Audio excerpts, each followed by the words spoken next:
नमस्कार, आप देख रहे हैं किसान तक। 18 नवंबर की सुबह मैं नवदीप भैया हाजिर हूँ ताज़ा मौसम की अपडेट के साथ।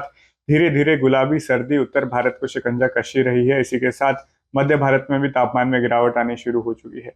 बरसात की संभावनाएं इस समय तो नहीं देखने को मिल रही हैं। लगातार मौसम जो है प्रदूषित बना हुआ है, क्योंकि लगातार हवा की जो गति है वो काफी कम देखने को मिल रही है। दिवाली के बाद से ही प्रदूषण का स्तर एक बार फिर से बढ़ना शुरू हुआ। उसके पहले जो पश्चिमी विक्षोभ आया था उससे उत्तर भारत के निवासियों को काफी राहत मिली थी। लेकिन अब यही देखने को मिल रहा है कि कोई लगातार पश्चिमी विक्षोभ की संभावनाएं नहीं है, बड़े पैमाने पर बरसात के आसार नहीं है। तो मौसम काफी हद तक स्टेबल बना हुआ है और हवा भी उत्तर पश्चिमी दिशा से नहीं चल रही है। पूर्वी हवाओं के चलते मानसून जो मौसम है वो थोड़ा सा नमी वाला बना हुआ है, जिसके चलते अभी पॉल्यूटेंट्स जो हैं वो डिस्पर्स नहीं हो रहे हैं, एक ही जगह इकट्ठा हो जाते हैं, हवा नहीं चलती है। हरियाणा, पंजाब, दिल्ली, एनसीआर, उत्तर प्रदेश में कोहरे जैसी छाया सुबह के समय होती है और उसके बाद दिन चढ़ने के साथ हेजी कंडीशंस यानी कि प्रदूषण की मात्रा देखने को मिलती है। सैटेलाइट द्वारा अगर हम सुबह का विश्लेषण करें तो देखा जा सकता है कि अफगानिस्तान की तरफ एक पश्चिमी विक्षोभ जरूर बढ़ रहा है, लेकिन ये भारत की तरफ आगे बढ़ते हुए कमजोर प्रतीत होता दिखाई दे रहा है। यानी कि बारिश की संभावनाएं इस सप्ताहांत पे भी नहीं है और ना ही अगले सप्ताहांत देखने को मिलेगी। हालांकि कुछ बादलवाही जरूर हो सकती है, जिससे धूप और ज्यादा कमजोर पड़ने वाली है अगले 2 से 3 दिनों के दौरान, और इसके चलते पॉल्यूशन और भी ज्यादा ट्रैप इन इलाकों में हो सकता है। अभी तो सुबह के समय मौसम लगभग पंजाब, हरियाणा, दिल्ली, एनसीआर, राजस्थान, उत्तर प्रदेश, बिहार, झारखंड, पश्चिम बंगाल, उड़ीसा, छत्तीसगढ़, मध्य प्रदेश, गुजरात, महाराष्ट्र और दक्षिणी भागों में तेलंगाना, आंध्र प्रदेश में साफ दिखाई दे रहा है। बंगाल की खाड़ी में जो चक्रवाती तूफान बना था वो लगातार कमजोर पड़ते हुए उत्तर पूर्वी भारत की तरफ जा चुका है, बांग्लादेश होते हुए।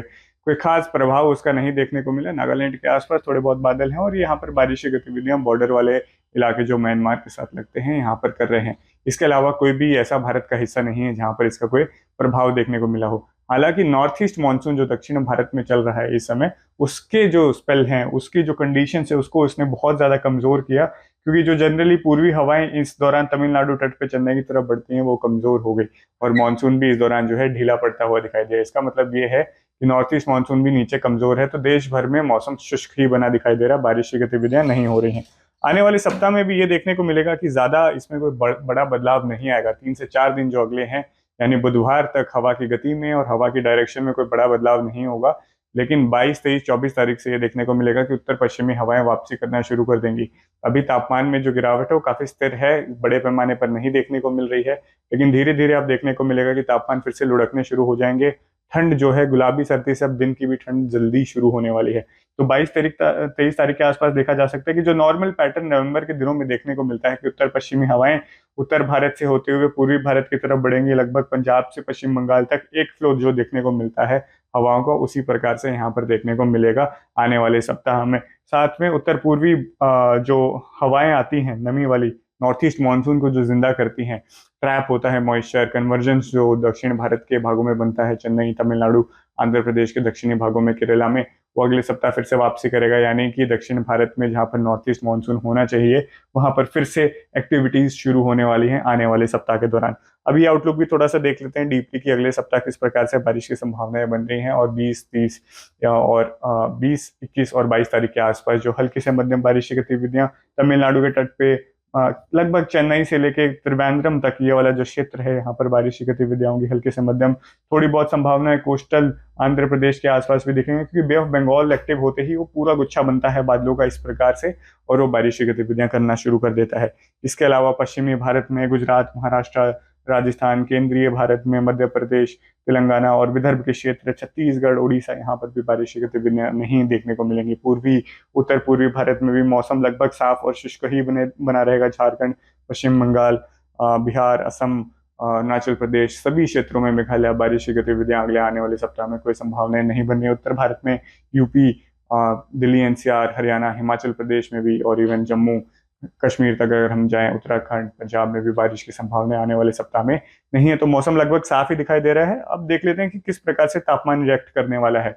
2 से 3 दिन जो अगले होने वाले हैं, यानी 21 तारीख तक ये देखने को मिलेगा कि तापमान में कोई गिरावट नहीं आएगी। इस समय हम न्यूनतम तापमान की बात कर रहे हैं जो इन दिनों लगातार गिरने शुरू हो जाते हैं, नवंबर के दूसरे पखवाड़े में खासकर। और अब जो स्थिति बन रही है वो इस प्रकार से कि 22 और 23 तारीख से जैसे ही उत्तर पश्चिमी हवाएं वापसी करना शुरू कर देंगी तो तापमान में गिरावट आने वाली होगी।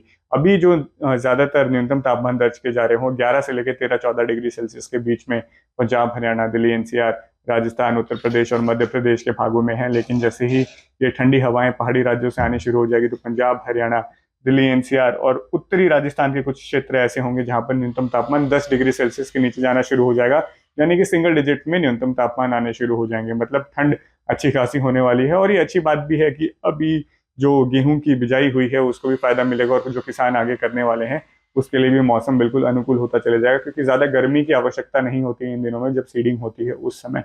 तो कुल मिलाकर न्यूनतम तापमान में गिरावट आने वाली है। उत्तर प्रदेश, मध्य प्रदेश, गुजरात और जो विदर्भ और छत्तीसगढ़ के इलाके हैं यहाँ पर भी तापमान में 2 से 3 डिग्री सेल्सियस की गिरावट आएगी। लगभग यहाँ पर 13 से लेके 16 डिग्री सेल्सियस के बीच में न्यूनतम तापमान आने शुरू हो जाएंगे। कुछ मध्य प्रदेश के ऐसे इलाके होंगे जहाँ पर तापमान 10 डिग्री सेल्सियस के आसपास जा सकते हैं, खासकर उत्तरी मध्य प्रदेश की जो बेल्ट है। तो 2 से 3 डिग्री सेल्सियस हम उम्मीद कर सकते हैं कि न्यूनतम तापमान पूरे भारत में अगले सप्ताह गिरने वाला है। तो गुलाबी ठंड यानी कि रात और अल सुबह के बीच में जो ठंड पड़ती है वो काफी ठीक ठाक हो जाएगी। सामान्य लेवल के आसपास जो है न्यूनतम तापमान दर्ज किए जाएंगे। अधिकतम तापमान में कोई खास बड़ा बदलाव अभी नहीं देखने को मिलेगा, क्योंकि कोई पश्चिमी विक्षोभ, बारिश, इस तरीके का कोई मौसम नहीं बन रहा है। जब तक ऐसा मौसम नहीं बनता है तो अधिकतम तापमान ज्यादा नहीं गिरते हैं, लेकिन नेचुरल ड्रॉप होता है वो देखने को मिलता है नवंबर के अंत की तरफ। तो लगभग 1 डिग्री सेल्सियस या 2 डिग्री सेल्सियस की कमी हम उम्मीद कर सकते हैं कि अधिकतम तापमान में भी होगी। कुछ हरियाणा, पंजाब, दिल्ली, एनसीआर के ऐसे इलाके होंगे और यूपी में, पश्चिम यूपी में, जहाँ पर अधिकतम तापमान 25 डिग्री सेल्सियस के नीचे अगले सप्ताह आ सकता है। यानी कि दिन में बहुत मामूली सी ठंड कह सकते हैं कि शुरू हो सकती है।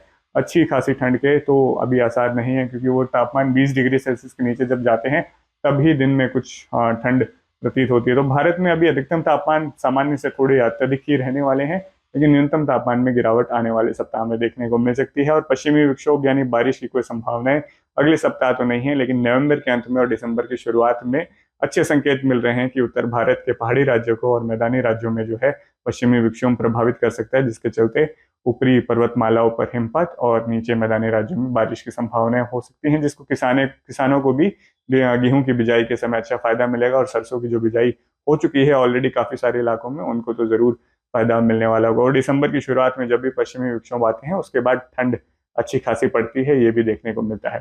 तो इस पर भी लगातार चर्चा करते रहेंगे। बने रहिए किसान तक के साथ। यह वीडियो देखने के लिए आपका बहुत बहुत धन्यवाद। अगर ये वीडियो आपको पसंद आया है तो इसे लाइक जरूर करें। अगर चैनल अभी तक सब्सक्राइब नहीं किया है तो कर लें और नोटिफिकेशन पाने के लिए बेल आइकन भी दबा दें।